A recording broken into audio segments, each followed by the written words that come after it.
வணக்கம் மக்களே, இது தேர்தல் திருவிழா. தேர்தல் நெருங்கிட்டதால தமிழ் டியூஷன் எடுக்கிற அளவுக்கு மோடி அமித்ஷா இனி தமிழ்ல பேச போறாங்கன்னு துணை முதலமைச்சர் உதயநிதி கிண்டல் பண்ண, பெரிய கட்சியான திமுக தான் போட்டின்னு சொல்லிட்டா தாவேக்காவை மக்கள் மதிச்சிடுவாங்களான்னு அதிமுக முன்னாள் அமைச்சர் ஒருத்தர் கேட்டிருக்காரு. 5 மணி கூட்டத்துக்கு 8 மணிக்கு வந்ததால நாற்காலி எல்லாம் காலியாக வேற வழி இல்லாம வந்தது வந்துட்டோன்னு காலி நாற்காலிகளை பார்த்து பேசிட்டு போயிருக்காங்க ஒரு கட்சியோட நிர்வாகிகள். சிங்கப்பெண்ணே எழுந்து வா அப்படிங்கிற தலைப்புல நடந்த பாமக கூட்டம் முடிஞ்சதும் விநியோகித்த பிரியாணிக்காக தள்ளுமுள்ளுல ஈடுபட்ட பெண்கள், இப்படி இன்னும் நிறைய சுவாரஸ்யமான தகவலை இன்னைக்கு தேர்தல் திருவிழால பார்க்கலாம். என்னென்னமோ ட்ரை பண்ணுவாங்க, திருக்குறள் பேசுவாங்க, விட்டா நமக்கே தமிழ் டியூஷன்லாம் எடுப்பாங்க. எந்த பக்கம் இருந்தால் அவருக்கு அது நல்லது என்பதை அவர்தான் முடிவு செய்ய வேண்டும். களத்துல அதிமுக எங்களுக்கு எதிரி யாருன்னா திமுக. தாவேக்கா களத்திலே கிடையாது. வெற்றி விழா கூட்டத்தை போல இங்கே கூட்டம் கூடியிருக்கிற காட்சியை நான் காணுகிற போது உங்களை வெல்வதற்கு எந்த சக்தியாலும் இனி தமிழகத்திலே முடியாது என்ற வரலாற்றை நீங்கள் படைக்கப் போகிறீர்கள். ஃபால்ட்டான இன்ஜினையும் பஞ்சரான டயர்களையும் வச்சுக்கிட்டு உங்களால் எந்த வண்டியும் ஓட்ட முடியாது. பெரிய ஒரு கட்சியை எதிர்த்து போராடுற மாதிரி காட்டியாச்சுன்னு கட்சி மதிச்சுட்டாங்களா? அதிமுக காவிமயமாகி வருகிறது. திரு எடப்பாடி பழனிசாமியோட நிலைமையை பார்த்து எம்ஜிஆர் கீழே உருண்டு எழுதிருப்பாரு. தேர்தல் நெருங்கிட்டதால மோடியும் அமித்ஷாவும் இனி அடிக்கடி தமிழ்நாட்டுக்கு வந்து தமிழ் டியூஷன் எடுக்கிற அளவுக்கு தமிழ்ல பேசுவாங்கன்னு கிண்டல் பண்ணியிருக்காரு துணை முதலமைச்சர் உதயநிதி ஸ்டாலின். அப்படி அவங்க பேசினாலும் தமிழ் மக்கள் ஏமாற மாட்டாங்கன்னு சொல்லியிருக்காரு. சட்டமன்ற தேர்தல் வர்றதுனால திரு மோடி அவர்களும் அமித்ஷா அவர்களும் இனிமேல் தமிழ்நாட்டு பக்கம் அடிக்கடி வருவாங்க. என்னென்னமோ ட்ரை பண்ணுவாங்க, திருக்குறள் பேசுவாங்க, விட்டா நமக்கே தமிழ் டியூஷன்லாம் எடுப்பாங்க. இதற்கெல்லாம் ஏமாறக்கூடிய மக்கள் தமிழ்நாட்டு மக்கள் கிடையாது. எனவே நாம் தமிழ்நாட்டு மக்களை இன்னும் அதிகமாக எஜுகேட் பண்ணணும். மோடி இப்போ தொடர்ந்து என்ன சொல்கிறாரு, சென்னைக்கு வந்துட்டு ஒரு 15 நாளுக்கு முன்னாடி பேசும்போது என்ன சொன்னார், தமிழ்நாட்டுக்கு டபுள் இன்ஜின் சர்க்கார் வேணும் அப்படின்னு சொல்லிட்டு போயிருக்கிறாரு. நான் ஏற்கனவே அதற்கு பதில் சொல்லியிருக்கின்றேன். உங்களை எல்லாருமே அதை பார்த்துருப்பீங்க பதிலை. திரு மோடி அவர்களே, உங்களுடைய டபுள் இன்ஜின் சர்க்கார்லாம் இருக்கட்டும், முதல்ல பாஜகவோட கூட்டணி இருக்கக்கூடிய எல்லாமே பஞ்சரான டயர்கள், அந்த ஃபால்ட்டான இன்ஜினையும் பஞ்சரான டயர்களையும் வச்சுக்கிட்டு உங்களால் எந்த வண்டியும் ஓட்ட முடியாது. அப்படிதான் இன்னைக்கு பாஜக அதிமுக கூட்டணி திகழ்ந்து கொண்டிருக்கிறது. சமீபத்துல இதயக்கனி படத்தை பார்த்து எடப்பாடி பழனிசாமி அழுத காட்சிகள் இணையத்துல வைரலான நிலையில அதை பத்தி பேசின துணை முதலமைச்சர் உதயநிதி ஸ்டாலின், எடப்பாடி அழுதத எம்ஜிஆர் பார்த்திருந்தா என்ன பண்ணிருப்பாருன்னு சொன்னதை நீங்களே பாருங்க. எதிர்கட்சி தலைவர் திரு எடப்பாடி பழனிசாமி அவர்கள் தியேட்டர்ல போய் படம் பார்த்துட்டு இருக்கிறாரு. அது ஒன்றும் தவறு கிடையாது. ஆனா ஒரே அழுக, ஒரே கண்ணெல்லாம் அப்படியே வீங்கி போய் கண்ணிலேருந்து ஒரே தண்ணி தாரையாக கொட்டிக்கிட்டே இருக்கு. என்னன்னு பார்த்தா எதிர்க்க மறைந்த முதலமைச்சர், மறைந்த தலைவர் திரு எம்ஜிஆர் அவருடைய படம் அங்கே ஓடிட்டு இருக்கு. அதை பார்த்து கண்ணீர் விட்டு அழுகிறார். இந்நேரம் எம்ஜிஆர் உயிரோடு இருந்தால் எப்படி எழுதிருப்பாரு, நீங்கள் அதை மட்டும் யோசிச்சு பாருங்க. அதிமுகவோட நிலைமையை பார்த்து, திரு எடப்பாடி பழனிசாமியோட நிலைமையை பார்த்து எம்ஜிஆர் கீழே உருண்டு எழுதிருப்பாரு, என் கட்சியை எப்படி ஆக்கிட்டீங்களாடா அப்படின்னு. திமுகவுக்கும் தாவேக்காவுக்கும் தான் போட்டின்னு விஜய் சொன்னாலும் சொன்னாரு. அதை வச்சு தினமும் தாவேக்காவை அதிமுக மூத்த நிர்வாகிகள் திட்டி தீக்குறாங்க. அந்த வரிசையில தாவேக்காவை விமர்சிச்சு பேசியிருக்கிற அதிமுக முன்னாள் அமைச்சர் ராஜேந்திர பாலாஜி, பெரிய கட்சியை எதிர்க்கிற மாதிரி காட்டிக்கிட்டா தாவேக்காவை மக்கள் மதிச்சிடுவாங்களான்னு கேள்வி கேட்டிருக்காரு. தாவேக்காலாம் களத்திலேயே கிடையாதுன்னு பேசின அவரு, களத்துல அதிமுக திமுக இடையே தான் போட்டின்னு தெரிவிச்சிருக்காரு. தாவேக்காவுடைய நிலைமை பரிதாபத்துக்குரியது. தாவேக்கா பத்தி யாரும் கண்டுகொள்வதே கிடையாது. களத்துல அதிமுக எங்களுக்கு எதிரி யாருன்னா திமுக. இதுதான் நிற்கும். இன்னைக்கு நான் சாதாரண ஒரு சின்ன ஒரு ஃபங்க்ஷனுக்கு வந்தோம். இந்த 200 நிர்வாகிகள், 200 தொண்டர்கள், நிர்வாகிகள், அடித்தட்டு நிர்வாகிகள், அதிமுக நிர்வாகிகள் கூடக்கூடிய ஒரு கட்சி அதிமுக. எங்களுக்கு அடுத்த பலமான கட்சின்னா திமுக தான். ஆகவே அதிமுக தலைமையில் உள்ள கூட்டணி, எடப்பாடி தலைமையில் உள்ள கூட்டணி, ஸ்டாலின் தலைமையில் கூட்டணி களத்தில் நிற்கும். ஆகவே தாவேக்கா என்பது பரிதாபத்துக்குரிய ஒரு கட்சியாக இது தேர்தலோடு முடிந்துவிடும். அவங்க எல்லாம் லூசுத்தனா போயிட்டு இருக்காங்க. அதிமுக திமுகவுக்கு எங்களுக்கு தான் போட்டி நிற்கிறது, இவங்களாம் நடிச்சுக்கிறது. பெரிய ஒரு கட்சியை எதிர்த்து போராடுற மாதிரி காட்டியாச்சுன்னு கட்சியை மதிச்சுடுவாங்களா? யார் இருக்காங்க? ஒரு நாள் கூத்துக்கு தாங்குமா அந்த கட்சி தாவேக்கா? ஒரு நாள் கூத்துக்கு அந்த கட்சிக்கு இடத்த காலிட்டு ஓடிடுவாங்க. அதிமுக எவ்வளவு பெரிய பலம் கொண்ட கட்சி, பலம் பொருந்திய கட்சி, எம்ஜிஆர் அம்மாவும் உருவாக்கிய கட்சி, புரட்சி தமிழர் எடப்பாடியார் கையில அற்புதமாக இருக்கக்கூடிய ஒரு கட்சி. இன்றைக்கு இங்க எடப்பாடியார் கரங்கள் இருக்கக்கூடிய அத்தனை பேரும் வீரவாள்கள், போர்வாள்கள். எங்களை எதிர்க்கின்ற துணிச்சல் திமுக தான் இருக்கு, வேற கட்சிக்கு கிடையாது. தாவேக்கா களத்திலே கிடையாது. தாய்மொழி தினத்துக்கு வாழ்த்து சொன்ன எடப்பாடி பழனிசாமி திருவள்ளுவருக்கு காவி உடை அணிஞ்ச மாதிரி படத்தை பதிவிட்டு அதை நீக்கியிருந்த நிலையில அதிமுக காவிமயமாகி வர்றதுக்கு சான்றுதான் எடப்பாடியுடைய செயல்னு கருத்து தெரிவிச்சிருந்தாரு விடுதலை சிறுத்தைகள் கட்சி தலைவர் திருமாவளவன். தேர்தல்ல அதிமுக ஜெயிச்சாலும் அது RSS ஆட்சியாதான் இருக்கும்னு விமர்சனம் பண்ணியிருக்காரு திருமாவளவன். அதிமுக பாஜகவின் பிடிக்குள் எப்போதே போய்விட்டது, மெல்ல மெல்ல அது காவிமயமாகி வருகிறது என்கிற கருத்தை ஏற்கனவே நான் கூறியிருக்கிறேன், கவலையை வெளிப்படுத்தியிருக்கிறேன். அதற்கு சான்றாகத்தான் இந்த பதிவும் அமைந்திருக்கிறது. பெரியார் பாசறையில் தோன்றிய இயக்கம் அண்ணா, எம்ஜிஆர்,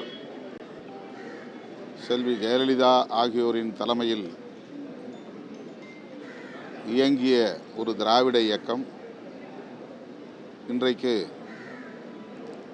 சங் பரிவார்களின் பிடிக்குள் சிக்கியிருக்கிறது என்பது கவலை அளிக்கிறது. அவர்கள் வெற்றி பெற்றால், அதாவது அதிமுக வெற்றி பெற்றால் RSS தான் நாட்டை ஆளும், அதிலே யாருக்கும் ஐயம் தேவையில்லை என்பதை அவ்வப்போது நான் சுட்டிக்காட்டியிருக்கிறேன். திருவள்ளுவருக்கு காவி பூசக்கூடிய வேலையை துணிச்சலாக முன்னாள் முதலமைச்சர் அண்ணன் எடப்பாடி பழனிசாமி அவர்களின் சமூக ஊடக பக்கத்திலேயே பதிவு செய்யக்கூடிய அளவுக்கு நிலைமை மாறியிருப்பது வேதனை அளிக்கிறது. திமுக கூட்டணியில தேமுதிக வந்திருக்கிறதால காங்கிரஸ் கட்சிக்கு ஒதுக்கப்படக்கூடிய தொகுதிகள் குறைய வாய்ப்பு இல்லைன்னு அந்த கட்சியை சேர்ந்த MP ஒருத்தர் நம்பிக்கையோட சொல்லியிருக்காரு. பாஜக கொடுக்கிற அழுத்தத்துக்கு தாவேக்காவும் தப்பிக்க முடியாதுன்னு அவர் பேசியிருக்காரு. திமுகவோட தேமுதிக வந்திருப்பதால் காங்கிரஸுக்கு கிடைக்க வேண்டிய தொகுதிகள் குறையும் நினைக்கிறீங்க? அப்படியெல்லாம் எதுவும் நான் நினைக்கல. அதாவது இப்போ கூட்டணி பேச்சுவார்த்தைகள் இனிமேதான் ஆரம்பிக்கும். நான் சொன்ன மாதிரி இது ஒரு சித்தாந்த சண்டைன்னு தான் நம்ம பார்க்கணும். தமிழ்நாடை பொறுத்த வரைக்கும் எந்த இயக்கங்கள், எந்த கட்சிகள் நீதியின் பக்கமும் நிற்பது ஒரு பக்கம், சமத்துவத்தை எதிர்ப்பவர்கள்லாம் இன்னொரு பக்கம். இது சமத்துவத்தை ஆதரிப்பவர்களின் பக்கம் இப்போ தேமுதிகவும் வந்திருக்காங்க. அப்படிதான் பார்க்கணும். CBI மற்றும் பல்வேறு கோணங்கள்ல தாவக பாஜக அழுத்தம் கொடுத்ததாக அருண் சொல்லியிருக்காங்க. கண்டிப்பாக பாஜகவின் அரசியலே அதுதானே. எல்லாருக்கும் அழுத்தம் கொடுப்பது மட்டுமல்ல, அவர்களை அராஜக போக்கில் அவர்கள் வழிக்கு கொண்டு வருவதும் அவர்களுடைய அரசியல் தான். தாவேக்காவும் அதிலிருந்து தப்பிக்க முடியாது. எந்த பக்கம் இருந்தா நல்லதுன்னு பார்த்து அதுக்கேத்த மாதிரி முடிவு செய்யணும்னு முன்னாள் முதலமைச்சருக்கு அட்வைஸ் பண்ணியிருக்காரு பாஜக மாநில தலைவரான நயினார் நாகேந்திரன். திமுகவுக்கு ஆதரவா OPS பேசினதுக்கு ஒருவேளை பிரதமரை பார்க்க அனுமதி கிடைக்காதது தானா அப்படின்னு செய்தியாளர்கள் கேட்க, அதெல்லாம் பழைய கதங்கன்னு கடந்து போயிட்டாரு நயினார் நாகேந்திரன். மீண்டும் திமுக ஆட்சிக்கு வரும் அப்படின்னு OPS சொல்றாரு. அவரு விரைவில் திமுகவில் ஐக்கியமாறும் கூட ஒரு தகவல் இருக்கு. அவர்கிட்ட கேட்கும்போது கூட அதை மறுதளிக்கல அவரு. அண்ணன் OPS அவர்கள் எந்த நிலையில் அங்கு போய் சொன்னார் பார்ப்பார் என்று நமக்கு தெரியும். அண்ணன் OPS மீது நாங்கள் எல்லாம் ஒரு மதிப்பு மரியாதையும் வைத்திருக்கிறோம். ஆனால் எந்த பக்கம் இருந்தால் அவருக்கு அது நல்லது என்பதை அவர் தான் முடிவு செய்ய வேண்டும். அவர் போய் பார்த்திருக்கிறார். அவர் போய் ஒரு மனிதனை, இப்போ நான் கூட முதலமைச்சரை சந்தித்தேன், சட்டமன்றத்தில் பேசிக்கிட்டு இருந்தோம். லாபியில் வரும்போது முதலமைச்சர் நானே பார்த்து பேசிகிட்டு இருந்தேன். அதனால் எந்த கோணத்தில் அவர் பார்த்தார் என்பது எங்களுக்கு தெரியாது. உங்களிடம் தொடர்ந்து கேட்டுகிட்டே இருக்காரு பிரதமரை பார்க்கறதுக்கு, அதுக்கு வாய்ப்பு கொடுக்கல, அந்த விரக்தியில் அவர் அங்கே போறாரு. அது பழைய கதை. அதுக்கப்புறம் நான் அண்ணன் OPS நிறைய இடத்துல பார்த்து பேசிக்கிட்டாங்க. சாயங்காலம் 5 மணிக்கு கூட்டம்னு சொன்னா அரை மணி நேரம் இல்லனா ஒரு மணி நேரம் லேட்டா வரலாம். ஆனா கடலூர்ல நடந்த தாவேகா பொதுக்கூட்டத்துல நைட்டு 8 மணி வரைக்கும் மேடைக்கு யாருமே வரலங்கிறதால கடுப்பான தொண்டர்கள் வீட்டுக்கு கிளம்ப தொடங்கிட்டாங்க. இதனால புஸ்ஸி ஆனந்தோ செங்கோட்டையனும் காலி நாற்காலிகளை பார்த்து பேசிட்டு கிளம்புனாங்க. அதுலயும் செங்கோட்டையன் தன்னோட பேச்சுல காலி நாற்காலிகள் இருக்கிறத பத்தி வருத்தப்பட்டு பேசியிருக்காரு. தேர்தல் மேலாண்மை பொதுச் செயலாளர் சகோதரர் ஆதவ் அர்ஜுனா, துணை பொதுச் செயலாளர் ராஜ்மோகன், தமிழக வெற்றி கழகம் என்று எண்ணி வந்திருக்கிறவர் தான் அண்ணன் KS. தலைவர் முதல்ல ஒரு மாவட்ட செயலாளருக்கு தோற்றத்தை கூட பார்க்காமல் உழைத்தவர்களுக்கு கொடுத்த ஒரே தலைவர் நம்ம தலைவர் தளபதி தான். நாளை ஆட்சி மாற்றத்திற்கு இந்த கூட்டம் தான்.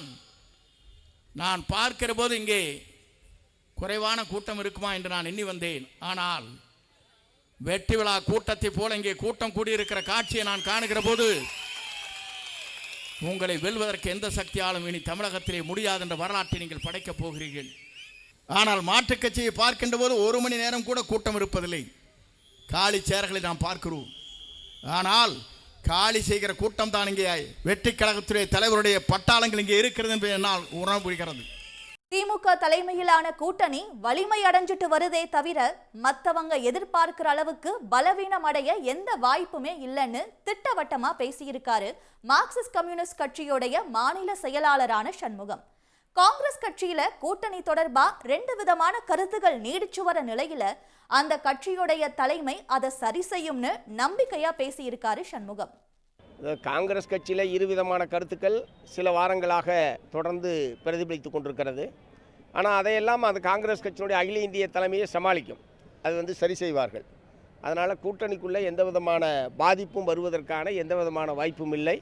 ஜனநாயக முற்போக்கு கூட்டணி, மதச்சார்பற்ற ஜனநாயக முற்போக்கு கூட்டணி வலுப்பட்டிருக்கிறதே தவிர மற்றவர்கள் எதிர்பார்ப்பதைப் போல பலவீனம் அடைவதற்கான எந்த வாய்ப்பும் இல்லை. தேசிய முற்போக்கு திராவிட கழகம் இந்த அணியிலே சேர்ந்திருக்கிறது.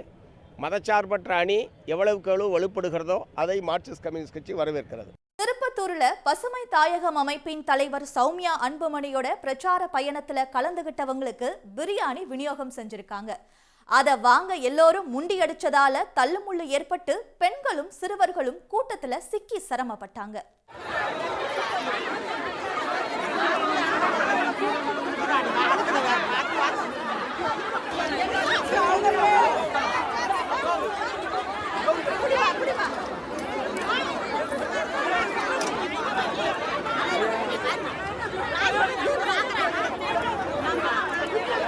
திண்டுக்கல்ல பாஜக சார்பில் நடந்த போராட்டத்துல கலந்துகிட்ட அதிமுக முன்னாள் அமைச்சர் திண்டுக்கல் ஸ்ரீனிவாசன் பேசிக்கிட்டு இருக்கும் போதே மேடையில வேகமா அவரை நோக்கி வந்த பாஜக நிர்வாகி ஒருத்தர் வணக்கம் வைக்க அதை பார்த்து ஜர்க்காகிட்டாரு திண்டுக்கல் ஸ்ரீனிவாசன். என்ன நடந்துச்சுன்னு நீங்களே பாருங்க.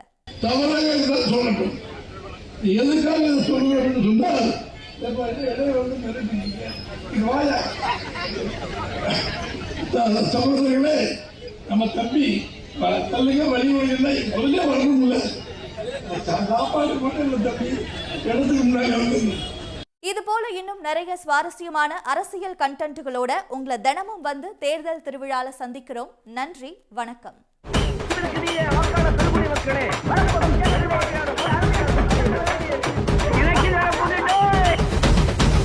உடனுக்குடன் செய்திகளை தெரிந்து கொள்ள சன் நியூஸ் பெல் ஐகானை கிளிக் பண்ணுங்க.